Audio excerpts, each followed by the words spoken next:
guys, it is a night shift.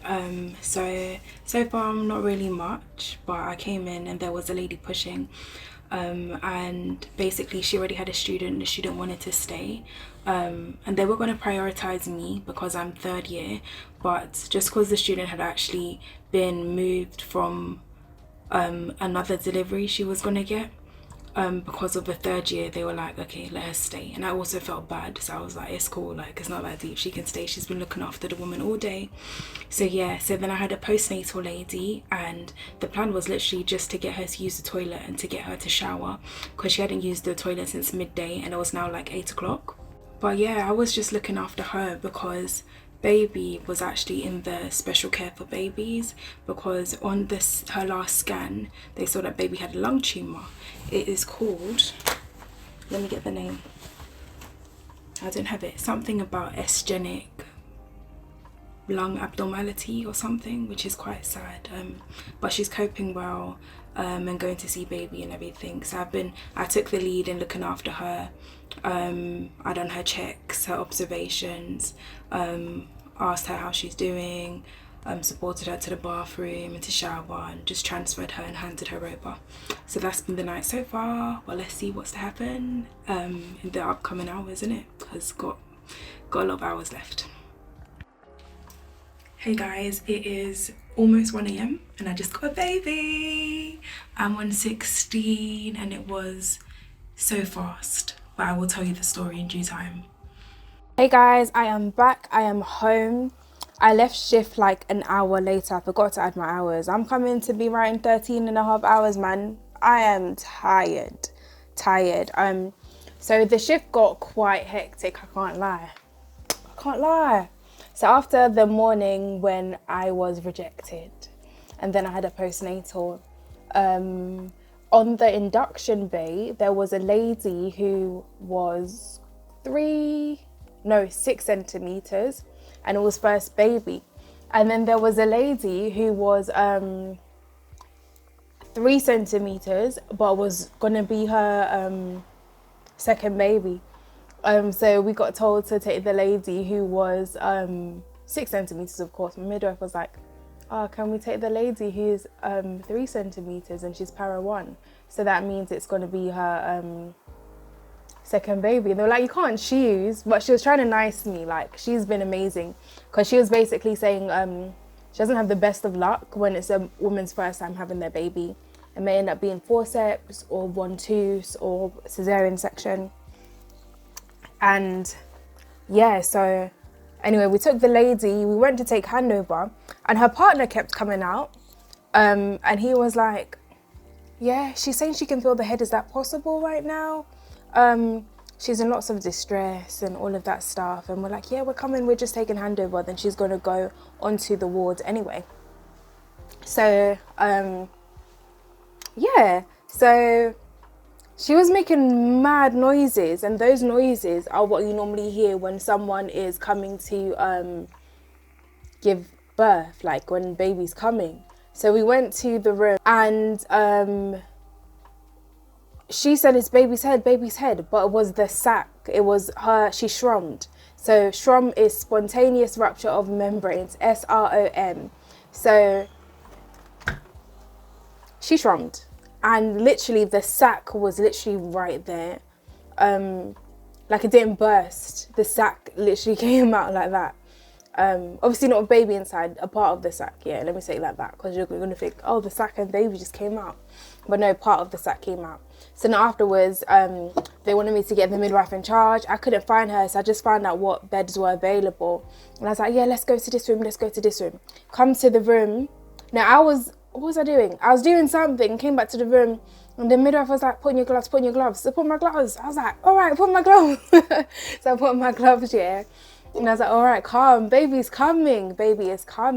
So as she was going on in labor, I was supporting her, giving her verbal support, telling her to keep going, that she can do this. She's like, how much longer? You know, it hasn't been that long. People labor for ages, yeah. But she's like, how much longer? I can't do this, how much longer? And she's screaming like crazy, moving her legs like crazy. She was just letting go. which isn't a bad thing, but it's like there needs to, well, in my opinion, there needs to be a bit of control so things end up going well. Because we did tell her at a certain point in time, we're going to tell you to stop pushing. And when we tell you to stop pushing, stop pushing. This is to prevent you from getting tear. And if you do get a tear, just to ensure that it's not so bad, basically. She's like, okay. Okay, so her partner's also there. And yeah, so she's going on, she's having contractions. The taco isn't even picking it up, but she can obviously feel it, so she's going with it. She didn't have the gas, you know. She was just doing it. She didn't have any pain relief at all. Yeah, she didn't use the gas. No pain relief. That is so mad. Yeah, not even gas in it. So she's doing it. And yeah, vertex was becoming visible. So they were telling me to do perineum support. Like I said before, I know about warm compress. I don't know about doing all of these movements and what it actually does, what's the evidence and stuff. But I guess when you do it and you, from your experience, you see if it works for you, innit? Let's see how it goes. Even the midwife was like, I think she'll need an appease. So she called the call bell for another midwife to come, which took very long. So by the time the other midwife came, head was out. So head was out. I was guarding the perineum, but the midwife had also put her hand there, and she said, I didn't feel it, innit? She said she just felt a huge rip. She said she literally felt it. All because when we told her to stop pushing, she didn't stop. She was just screaming. So yeah. Anyway, head was out. Body came out straight after. All born at the same time. Put baby on mum. Got a towel, wiped down baby. So baby did a big cry, stimulated baby. And yeah, so quick. I was even surprised that that's happened in the day. Like, I wasn't sure if I was going to get another birth, but yeah, so quick. So mum is with baby. I've changed the towel and stuff. Baby's on her, trying to get her to do some skin to skin with baby. And then I think her partner had left the room, and I wanted her to take off her top because she wasn't actually wearing a gown. She was wearing a jumper thing. So I wanted to take it off. I wanted to, so she can have skin to skin with baby and do her ob, and then she wanted to wait for her husband. So waited for him to come back, and they did some like of their like rituals and stuff. Not negatively, but like what they normally do in their family and faith when a child is born. So yes, so whilst that was going on, I did her observations and that, and then I was able to assess for any trauma, any perineal injury, any tears, essentially. So as you know, I'm missing out placenta. So I gave her syntocinon because she was pregnancy-induced hypertension. So synthometrin has ergometrin in it, which is not good for blood pressure. It actually increases blood pressure. So if a woman has blood pressure issues, do not, under any circumstance, give her synthometrin or anything with ergometrin. Yes, I gave her syntocinon, and that's to help the uterus contracts in the active third stage of labour, which she consented to. And yeah, the cord was still pulsating. So we left the cord, we just left the cord for at least 3 minutes and felt it again when it wasn't. We clamped it and let the partner cut the cord, and then within good time, placenta came out. I guarded the uterus and did downward traction, and the placenta came out. But it was a bit, you can see that it was a bit torn, but it was because as well, when that part of the sac was it because of that? I don't know why. You can see that was a bit torn. It didn't look like anything was retained, and we went to go and check it later and it was fine. But as in the membranes were a bit torn. But yes, anyway, what happened next? So I assessed the perineum, and the midwife, from what she felt, she thought this was going to be so bad. So she was like, we should just go and assess via the rectum because she feels like it's a 3rd degree. And we'll have to go to theatre to get it sutured anyway and get the doctor to come in and check. So I assessed via the rectum, basically putting so put one finger through the anus and then another finger in the vagina and see if the vaginal wall was still intact, and it was intact, and it wasn't so thin, so it wasn't. I said that it's not a 3rd degree, and the midwife said, yeah, it's not a 3rd degree, but it's a very bad 2nd. So there was lots of grazes, and the tear was so bad that I didn't even understand what I'm looking at. So I didn't understand what I'm looking at either, but the midwife was like, yeah, she's not suturing that, she's getting a doctor. So yeah, we done that. Doctor came in, the doctor did suturing and that, and that was that. But yes, supported mum to do skin to skin and breastfeed baby and everything. And then we were like, okay, we're gonna do some documenting about the birth and then go and find out about them. The handovers are so important. Obviously, when someone's about to have her baby, what do you prioritize? Do you prioritize having a baby, or she's gonna have the baby right there and then while she's trying to do handover? It's not, yeah. But anyway, what do we do next? Yeah, support her to breastfeed, left the room, came back soon, checked her pads and checked everything. And it was like she was really trickling, and there was quite a bit of blood in the pad. And essentially the midwife had to get in there, and she put her hand in, and she was just bringing out all these clots. And we were like, what? Like all these clots, and she was bleeding, and she checked the uterus, and the uterus was not contracted properly. We tried to get her to use the toilet, nothing came out.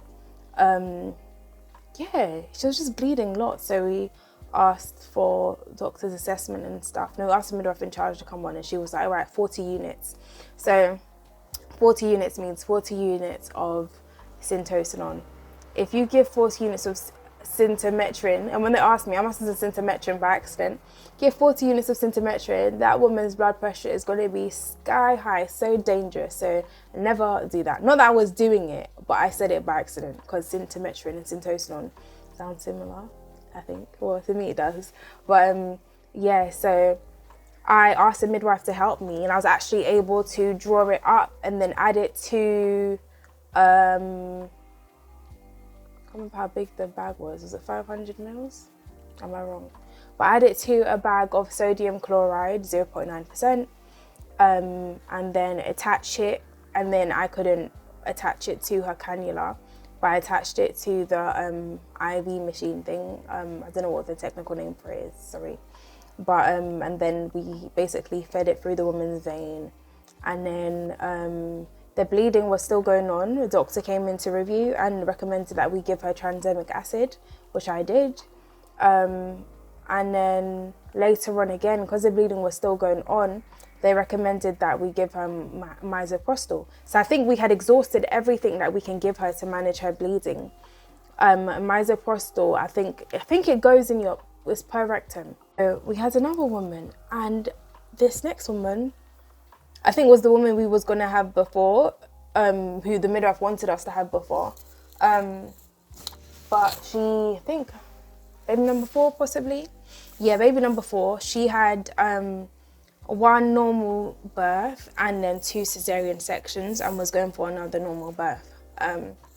So obviously with having a cesarean section before, twice even, you've got to be conscious and aware of that scar. You don't want that to rupture. So yeah, anyway, she was not coping amazingly with the contractions. She was doing okay. She was on gas and air, and we needed to cannulate her. We needed to get a stand clip on baby, and all these things were proving quite difficult, and she was very dehydrated. But we got the stand clip on, which is just to see like give her more tired, because I'm tired, you get it. But give a more detailed kind of summary on what's happening with baby's heart, if that makes sense. That's a simple way I can put it. So we got eventually the scan clip was put on by a doctor, and she was cannulated later. But the trace and her observations were not great. Like she was tachycardic, and then because she was tachycardic, baby was also I think they call it tachysystole. I was going to say hyperstimulation, but I think it's tachysystole. But I do need to learn what the difference between the two are on when it comes to baby's heart rate. Hyperstimulation, I think, happens with decelerations. Like, it's the two of them together. I don't know. Let me say tachysystole. So both of them had very fast heart rates, essentially. This lady also couldn't understand English, so we had to get language line on the phone. And essentially, this was time taxing. I mean, she needed a lot of attention, and then the other lady too needed a lot of attention. So we ended up leaving shifts so late, and then I had to write in my pad. But I felt like I got so much done. Lady tranexamic acid, and that was put in her belly at a 90-degree angle. No pulling back. You just put it in, but you put it in quite slowly because it is, yeah, on the 1 ml, it's the 1 ml syringe, the syringe you use for vitamin K. Also, I gave baby vitamin K, I forgot to say. But anyway, I don't want this to be too long. It's over 20 minutes now, so I'm gonna leave this here. But that shift was a lot. But I'm on number 16, so we thank God for that. After night shift is great to sleep, but it's not gonna happen for me because I've got a meeting and then I've got to do some family errands. So yeah. Anyway, hope you enjoyed this, and I'm gonna leave this here.